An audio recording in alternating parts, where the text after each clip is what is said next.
Sana kung makaligtas man siya dito, magbago na siya para hindi na maulit tong gulo na to. Pero Angela, hindi mo pa rin nasasagot yung tanong ko sa'yo. Paano mo nalaman na may masamang balak si Elton? Dahil hindi ito yung unang beses na pinatay ka ni Elton. Hindi ko pa rin talaga maproseso paano mangyayari yung time loop na yun. Nag-alala kami, anak. Akala namin tinuluyan ka na ni Elton. Salamat po, pa. Nag-aalala pa rin po pala kayo sa akin. Akala ko kasi tuluyan niyo na akong kinalimutan. Simula nung nagpakasal ako kay Bernard. Hindi ko ba malamang gagawin ko dyan sa pamilya ni Angela? Kahit anong gawin ko, ang init ng ulo sa akin. Patunayan mo na lang na hindi nagkamaling si Angela na ikaw ang pinakasalan niya. Magkakaapo na tayo. Hindi dapat muna nagpabuntis ang anak mo, Danilo. Lalo lang siya natali sa asawa niya. Paano kung gusto niya na makipaghiwalay? E di may bata pang maiipit, madadamay. Si baby, kamusta? In 7 months time, makikita ka na namin ang mami mo. Mamaya, alis lang tayo ha. Papa-check up tayo. Excited ako na makita ka.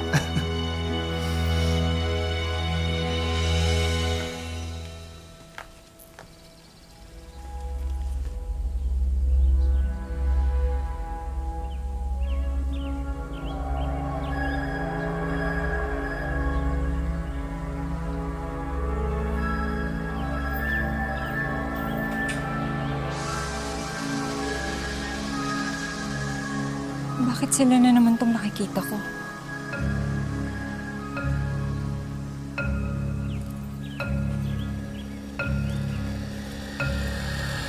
Love, okay ka na? Baka may nakalimutan ka ha? Okay na. Hindi ako pala. Sandali lang. Cellphone.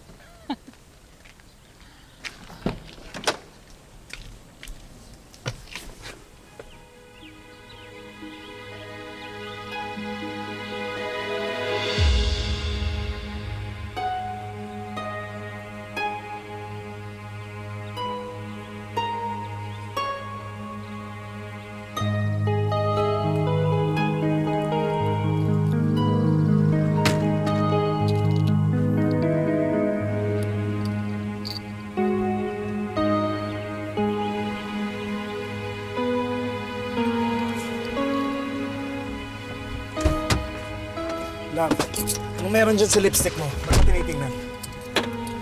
Hindi sa akin to eh. Baka kay Chloe yan nung sumakay siya dito kahapon.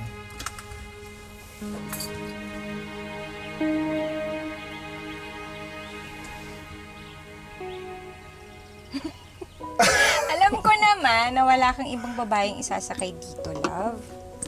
Si Chloe lang naman yung palagi mo kasama, di ba? Talaga? Takot ko lang sa'yo. Mukha ba tong manloloko? Basta love, hindi ko ayaman mangyari sa atin. Ang corny mo sa umaga. Ako na magbabalik na to, love. Tara.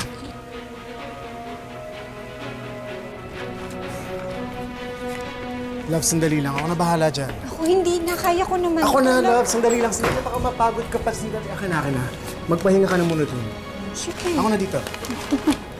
Siyempre, love, kailangan ko mag-practice, di ba? Pagdating ni baby, sino magpapalit ng diapers niya? Magsisterilize ng bottles. Yun.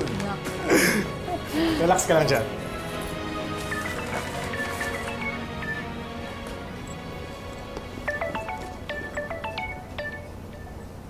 Hello, Nay? Hoy na! Lumabas ka dyan! Ang kapal na mukha mo! Ang laki ng utang mo sa akin! Pero the second to eh, wala ka pang binabayad sa akin! Magbabayad naman ako, pero sa isang linggo! Ano? Hindi na ako naniniwala sa'yo! Lumabas ka dyan! Nay? Nay, anong nangyayari? Hello? Nak, tulungan niyo ako. Ipapakulong ako ng pinagkakautangan ko. Nay, anong utang? Magkano? 80,000. Eh kasi anak, gusto ko sana magnegosyo. Kasi lagi ko kayo iniistorbo. Pero ito na naman ako. Tulungan niyo ako. Papakulong nila ako. Aligil dyan! Lumabas ka na lang dyan! Para sa barangay na lang natin pag-usapan! Anak, pumunta na kayo dito. Ipapakulong na nila ako. Andiyan na yung barangay. Nay, papunta na kami. Nay, kumalma ho kayo dyan, ha? Gagawan po namin yan ng paraan, huwag kayo mag-alala. Anak! Pumunta na kayo dito. Ipapakulong na nila ako. Andiyan na yung barangay. Nay, pumunta na kayo dito. Ipapakulong na nila ako. Andiyan na yung barangay. Anak! Pumunta na kayo dito. Ipapakulong na nila ako. Andiyan na yung barangay. Nay, Magbabayad naman ako eh! Ipapakulong talaga kita! Ang tagal mo akong pinaasa na magbabayad ka, tapos ano? Wala! Wala! Ang kapal ng mukha mo!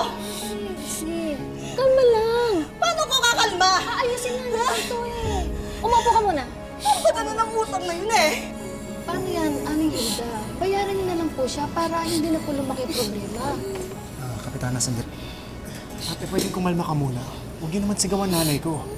Pwede naman tayo mag-usap na maayos, di ba? Nay, halika din po muna tayo.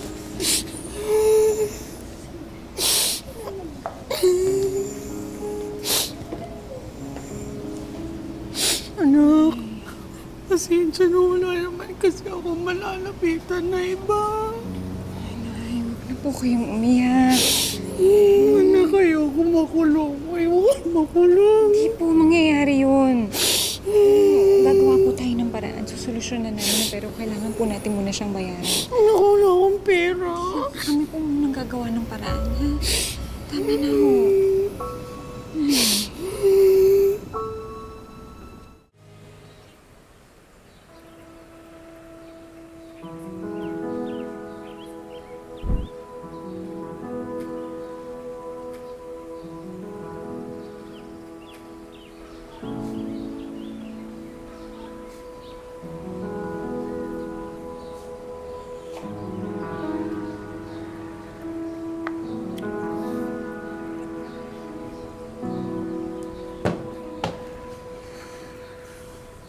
Aminin mo.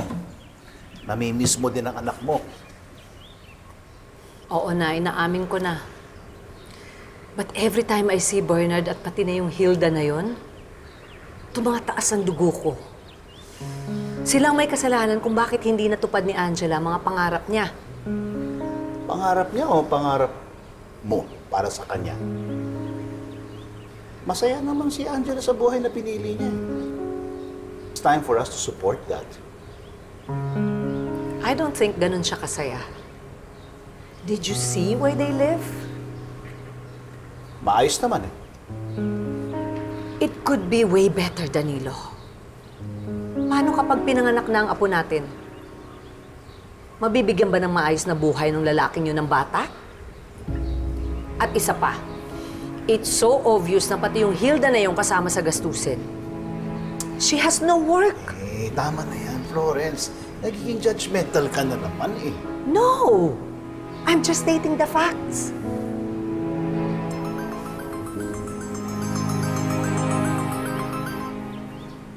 Hello? Yes, anak, oo.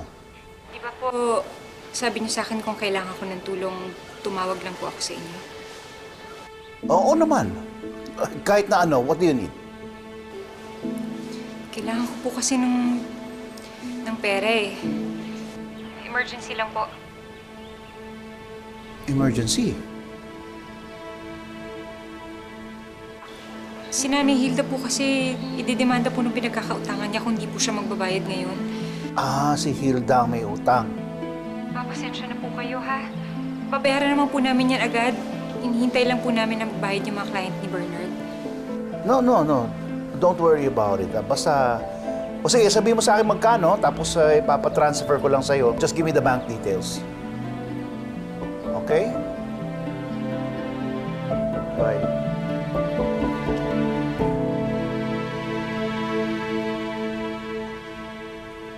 Kung hulugan rin lang, ibabayad niyo sa akin? Aba, magbibigay ako ng interes, ha? Magkano po ba yung buo namin babayaran? Baka naman pwede natin... Babayaran ho namin ng buo. Saan po ba dapat i-deposit yung bayad? Good. Sandali lang Ma'am, sandali lang Love, anong sinasabi mong buo? Saan natin kukunin yun? Tumira muna ako kay Papa. Okay na, nasolusyon na. Siya na naman. Bakit saka ako humingi? Kung sa kanila lang din manggagaling, sana hindi mo na tinuloy. Bakit ka ba nagagalit?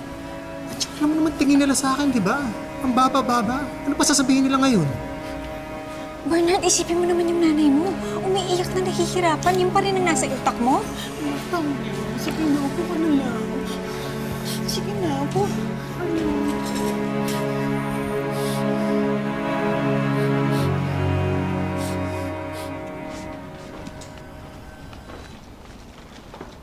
Hindi mo na ba pwedeng bawiin yung pinautang mo kay Hilda? Bakit ko naman gagawin yun? Dahil nagpautang ka nang hindi ka man lang kumonsulta. Bakit eh? Nandun ka naman nung kinausap ako ni Angela. Ba't hindi ka nagsalita nung nalaman mo si Hilda ang umuutang sa akin? At saka, hindi naman si Hilda ang lumapit sa akin, si Angela. Pareho na rin yun. Idinaan lang ni Hilda kay Angela. Malamang, sinadya niya talagang sabihin kay Angela that alam niyang hindi siya makakahindi. Actually, baka nga si Bernard pa nag-udyok eh. Para talagang si Angela ang umutang. Ano ba naman, ba't ganyan ka mag-isip sa manugang at balae mo? Dahil walang kwenta yung manugang mo. Problema ng sarili niyang ina sa asawa niya inaasa.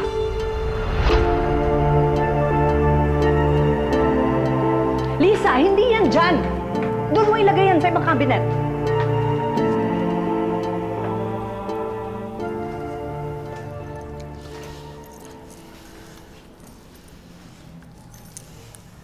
Anak, maraming salamat, ha?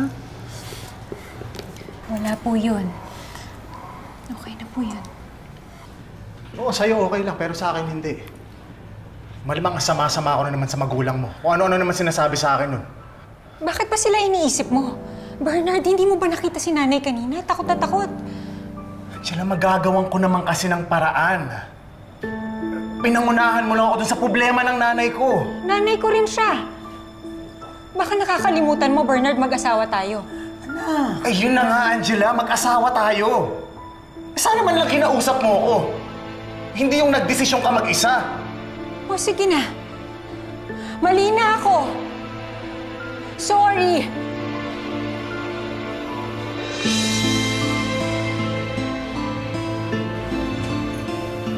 Nay, sorry po ah. Pasensya na po, Nay.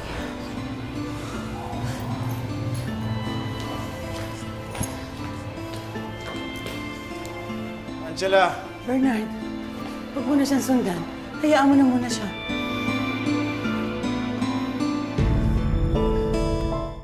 Nagalit talaga eh. Ano ba yun eh? Gusto ko lang naman talagang tumulong. Kasi naman, Bes, kakaiba rin talaga yung mga magulang mo eh.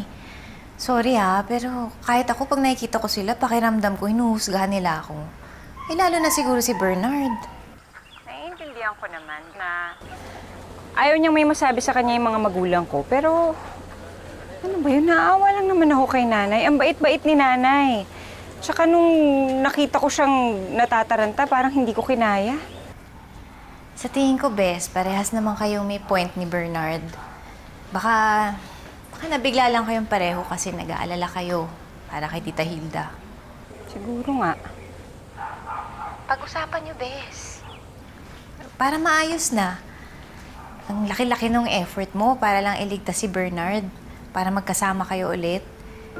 Sayang naman lahat ng ginawa mo kung masisira kayo dahil sa maliit na bagay.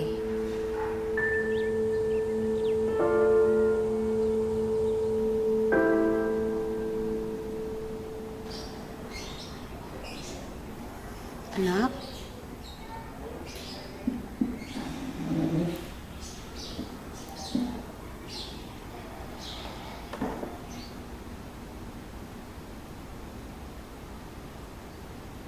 Sorry ha. Nag-away patuloy kayo ni Angela dahil sa akin. Huwag mo na isipin yun ay tapos na yun. Kayo naman mag-asawang hindi okay. Pero Bernard, sigurado ako alam mo na mali ang ginawa mo, di ba? Nay, may mali rin naman si Angela. Mali. Dahil tinulungan niya ako? Dahil nag-alala siya sa akin? Ano anak ang mali doon? Ay, pinangunahan niya ako. Mapapahiya na naman ako sa magulang niya. So, hinusgahan mo na kaagad si Bernard. Hindi ba pwedeng si Angela mismo talagang gustong tumulong sa biyenan niya? Dahil ganun ang ginagawa ng mag-asawa, nagdadamayan, nagtutulungan sa lahat ng mga problema, kahit na personal o pampamilya. Sobra ka naman kung kampihan mo yung manugang mo, eh hindi naman siya ang anak mo. Florence, mula nang kinasal si Angela at Bernard, nadagdagan ng anak natin. Hindi na lang si Angela. Si Bernard din, anak na rin natin siya. Oo, kailangan mo nang i-embrace yun.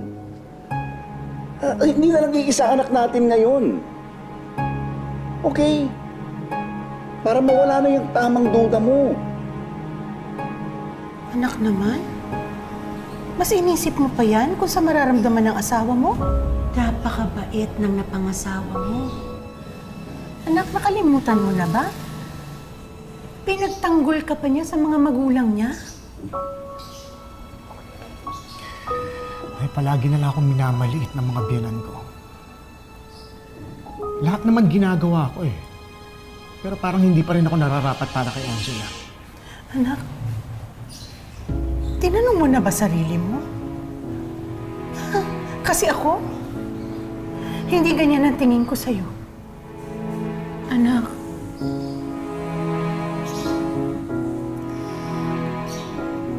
noon pa man, hindi ka na talaga gusto ng mga magulang ni Angela.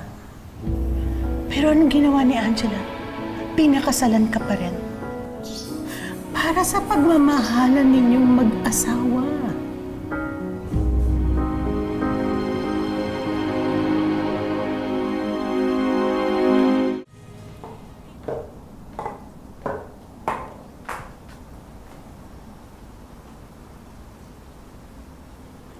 Sorry.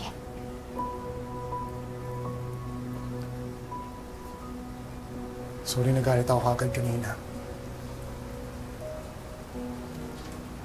Kalimutan ko na nag-aalala ka rin para kay nanay. Salamat din at nakagawa ka ng paraan para hindi na siya matakot. Sorry kung napangunahan kita. Alam ko naman na dapat kinausap mo na kita eh. Gusto ko lang naman kasi patunayan sa magulang mo na hindi ka nagkamali na ako yung asawa na pinili mo. Kaya pag natanggap nila ako, magkakaayos na kayo, di ba?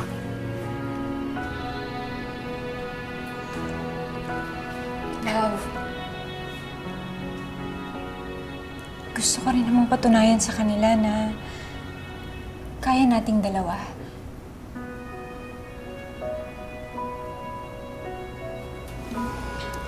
Kaya please lang. Please lang, huwag na tayong mag-aaway. Magkakampi tayo, di ba? Tama naman. Kasawa tayo. Sabihin mo sa asawa mo na hindi naman niya kailangan magbayad ka agad. Eh, mapilit po si Bernard pa eh. Nahihiya din po kasi siya sa inyo. Ay, o sige, kung mapilit siya, edi hayaan na lang natin. Pero kung talagang hindi niya kaya mag-advance, sabihin mo sa kanya, wala siyang dapat ipag-alala. Okay? Sige po, pa. Thank you po. Ingat kayo lagi, ha? Ingat din po.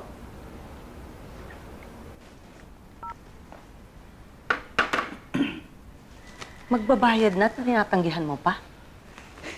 Hindi naman natin kailangan ng pera. Bibigyan pa natin ng dagdag intindihin ng mag-asawa.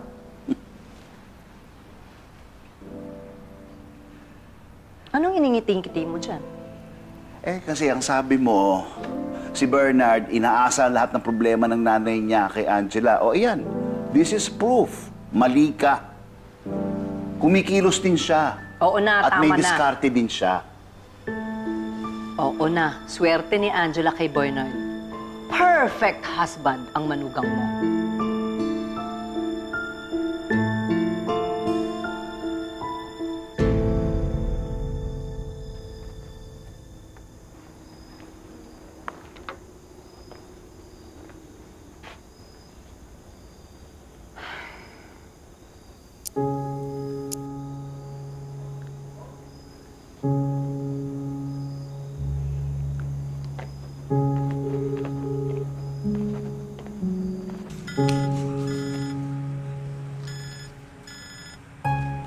Love, Hello, love? Nasaan ka na? Akala ko sandali ka lang. Oh, sorry, love. Ito na. Bakit ang tagal mo? Love, sorry. May dumating kasi na bagong kliyente. Nag-present na rin ako. Sayang, ang laki ng project eh. Pero ito, love, palabas na. Okay, sige, ingat ka ha. O, initin ko na yung niluto ko. Sige, see you, love. Love you. Okay, love you. Bye-bye.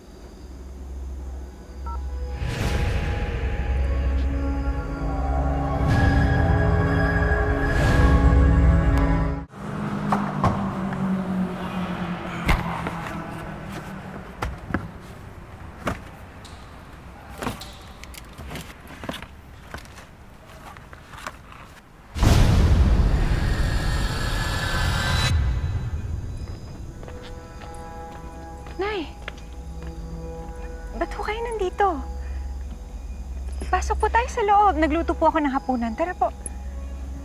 Mabuti ka talagang tao, Angela. Kaya nabiyayaan ka ng pagkakataon. Salamat po.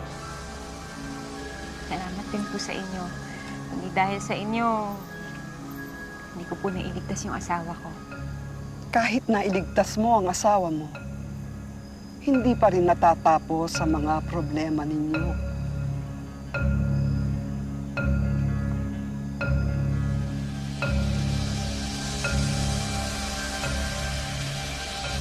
Ano pong ibig niyo sabihin? Nandito po ba si Elton?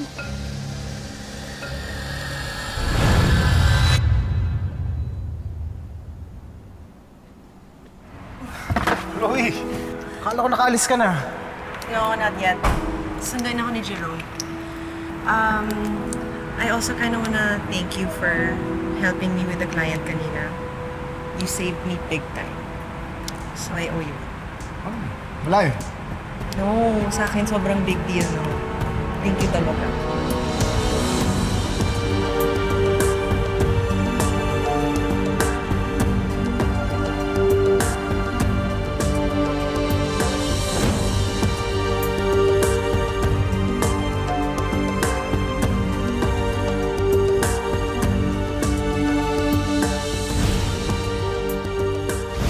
Birthday ni Chloe next week.